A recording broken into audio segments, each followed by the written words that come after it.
மனிதனுக்கு தேவை health, family, work, God. முதலில் வருவது ஹெல்த்து.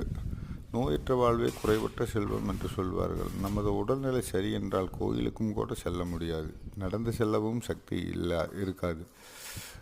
உனது உடலை பேணி காப்பது உனது கடமை. காலையில் 20 நிமிடம் வாக்கிங், 20 நிமிடம் யோகா செய்தாலே போதும். நல்ல சக்தியும் நல்ல அறிவும் கிடைக்கும். அடுத்து வருவது ஃபேமிலி. குடும்பமே கோயில் என்று சொல்லுவார்கள். குடும்பத்தில் எல்லோரும் சந்தோஷமாக இருக்கிறார்கள் என்றால் நீ நிம்மதியாக எங்கிருந்தாலும் வேலை செய்யலாம். மூன்றாவது வருவது தொழில், ஒர்க்கு. செய்யும் தொழிலே தெய்வம் என்று சொல்லுவார்கள். நீ எந்த தொழிலை செய்தாலும் அது உனக்கு தெய்வம்தான். நான்காவது வருவது காட்.